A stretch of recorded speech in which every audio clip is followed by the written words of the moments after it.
I'm Micho Spring, and I lead the Weber Shandwick's global corporate practice. I'm Tyler Kim. I'm a managing director for the Korean office. I'm also the head of the Asia Pacific corporate practice.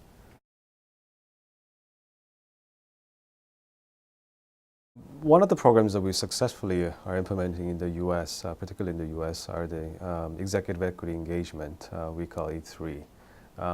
For that, for the Asian markets, if we need to implement that in the Asian market, we will need to localize and also adapt to the Asian market to making sure that it will work. And one of the differences that we will need to recognize is how executives in Asia behave. And most of the executives in Asia are less prominent in terms of going forward and becoming the spokesperson in front of the camera and also speaking to the stakeholders publicly. They're more so sort of drawn backwards and also would allow other executives or also other stakeholders to come forward and become an advocate of their brand or because of advocate of the company. So for that purpose, it's important for us in Asia to find a stakeholder or an influencer that could actually engage in a discussion about the brand, not the executives particularly, but I mean for other stakeholders in that way. So I think that would be one of the differences that we could recognize. And it's really interesting because if you think about it, in North America, we're going from the era of the rock star CEO, Sure. which for many of them didn't turn out to be such a good idea to be a rock star, Right.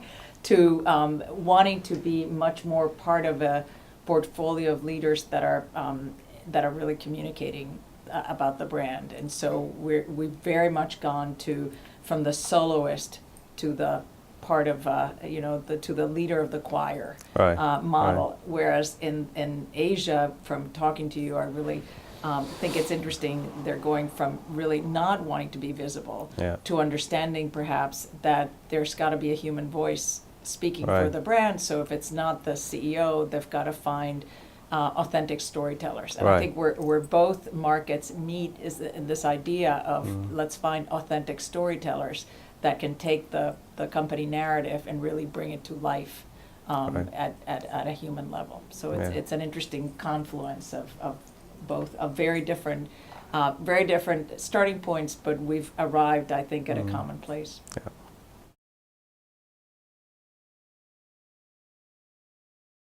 I think Asian companies are going through a lot of changes now. They've been quite successful in the global market, branding their products and also introducing new technologies and really getting a lot of market share in global marketplace. I think the things that they're sort of concerned and also are behind their minds are what else they could do to engage the public and also the stakeholders on a global level. And also I think that a lot of Asian companies, while they're good in terms of introducing products and manufacture goods, I think the challenge is now for them to go globally with their services. So it's rare to see an Asian bank in the U.S. being quite successful, or it's rare to see an accounting firm or Asian accounting firm being successful globally. So when it comes to services, I think that's another challenge that a lot of Asian companies have.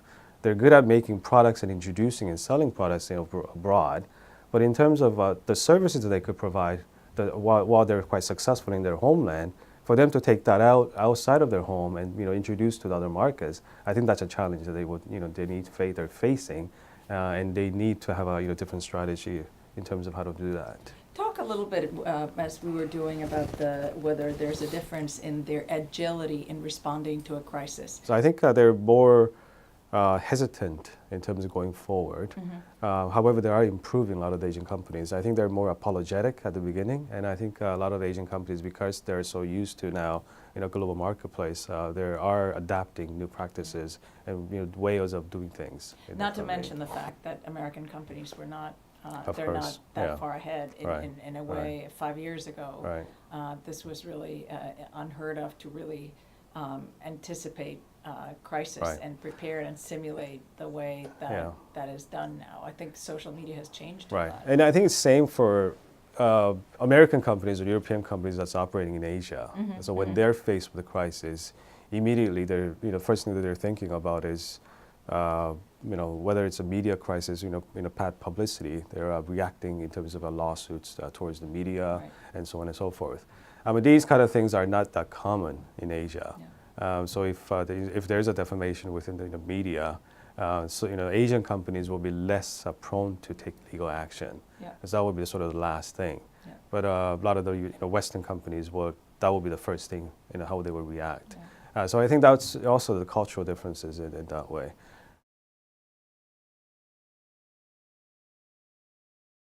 And I think that's a challenge a lot of Asian companies are facing. While they're really good at making products, they don't have a really compelling corporate story, a story that they could tell about the company.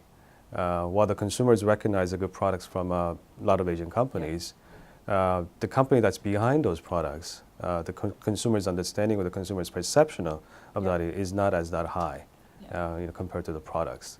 So the culture of the company, the philosophy of the company, and what the CEO is thinking, I think those are the things that Asian companies will need to improve and do a better job.